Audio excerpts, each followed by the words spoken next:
Dans la vidéo précédente, nous nous sommes arrêtés au règne d'Hérode le Grand, et dans cette vidéo bonus, nous allons continuer avec la dynastie des Hérodes que nous rencontrons dans le Nouveau Testament.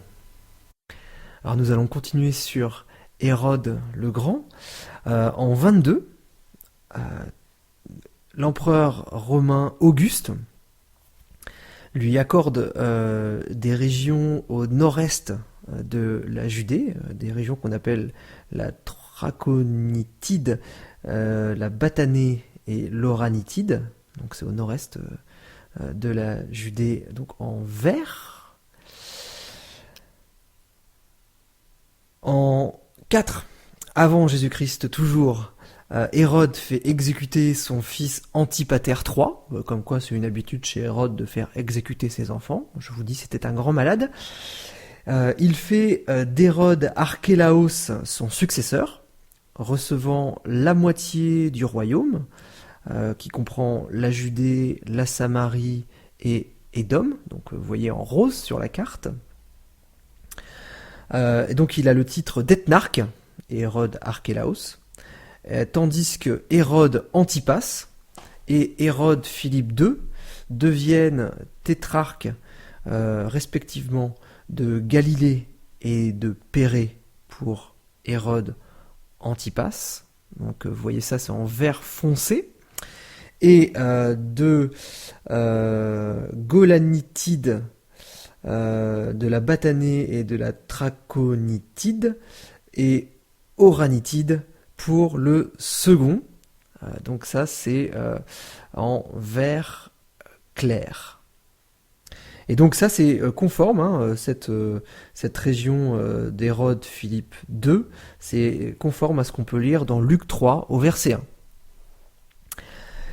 Donc après ce partage, au début de l'an 4 avant notre ère, Hérode le Grand décède.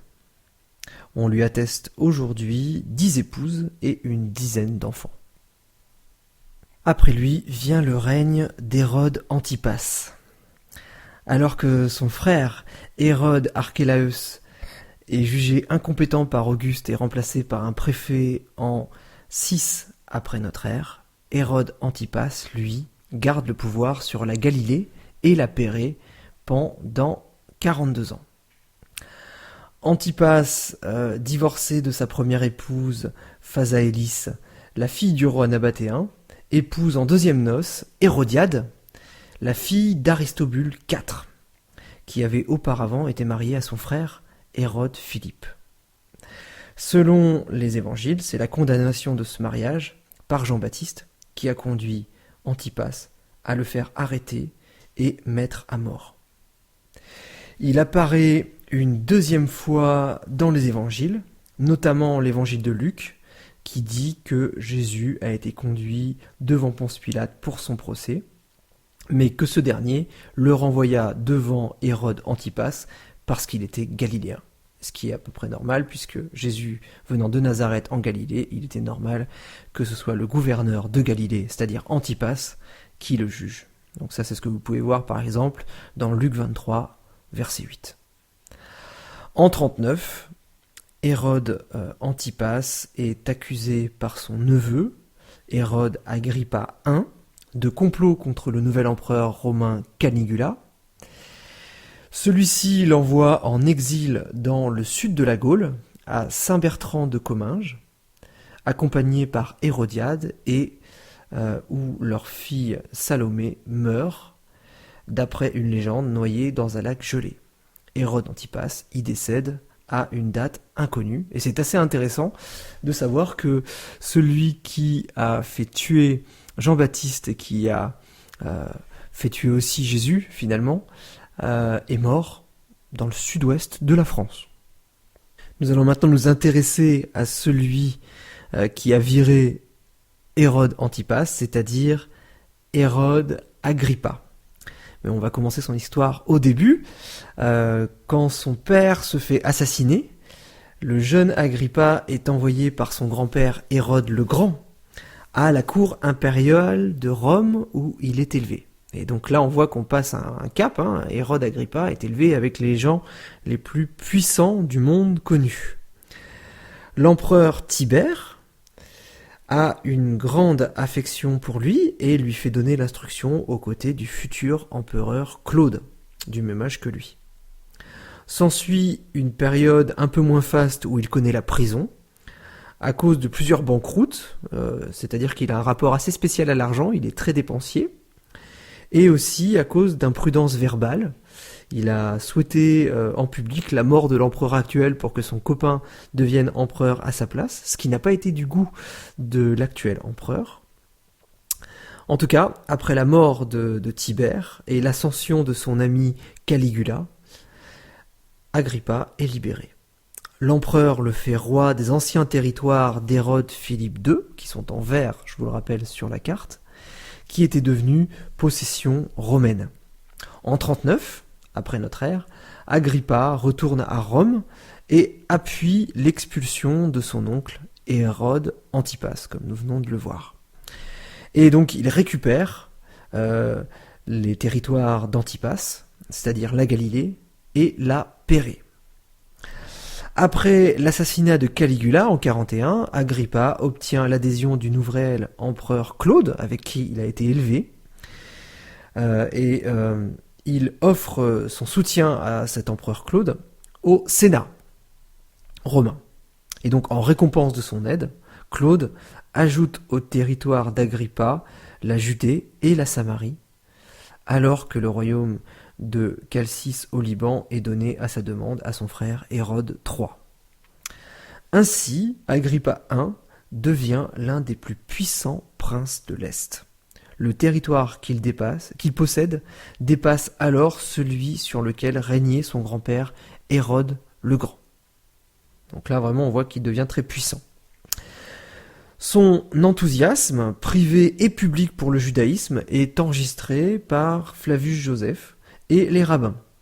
Peut-être à cause de cela, il intervint auprès de Caligula au nom des Juifs, alors que l'empereur tentait de mettre en place sa statue dans le temple de Jérusalem. Peu avant sa mort en 41. Selon Acte 12, et c'est là où il intervient dans la Bible, il persécuta l'église naissante pour plaire aux responsables juifs. Donc ça confirme que Hérode Agrippa est très attaché aux juifs. Il fait donc emprisonner Pierre et décapiter Jacques, le frère de Jean, le fils de Zébédée. Hérode Agrippa meurt à Césarée au cours de l'été 44, semble-t-il, suite à de graves douleurs dans la poitrine, peut-être donc d'une crise cardiaque. Acte 12, au verset 23, dit qu'il meurt rongé par les vers. Ce qui est justice puisque il a fait mourir d'une part Jacques, et puis en plus il s'est en tout cas il a laissé les personnes dire qu'il était Dieu.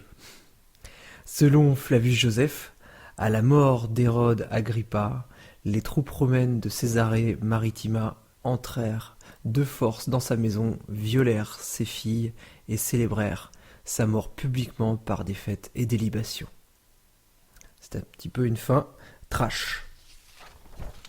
Et voici maintenant le dernier Hérode de notre série, Hérode Agrippa II.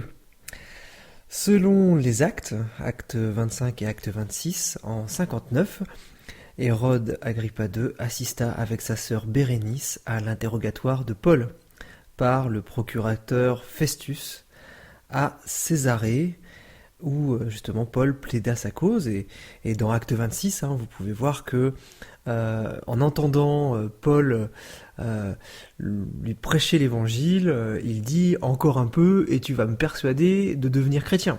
Et ce sur quoi Paul disait « C'est tout le mal que je te souhaite ». En substance, il lui dit ça. Donc c'est dire si Paul est persuasif et si Agrippa II a été réceptif à son message. Agrippa II était intime avec l'historien Flavius Joseph et il lui a fourni des informations pour son histoire des antiquités judaïques. Récit de 20 livres inspirés par les antiquités romaines et une adaptation finalement de l'histoire du peuple juif à la mentalité romaine, qui est en fait finalement une des grandes sources de cette période intertestamentaire. C'est maintenant la fin de notre série sur la période intertestamentaire qui s'est un petit peu prolongée avec cette vidéo bonus sur la dynastie des Hérodes. Je vous remercie de votre attention.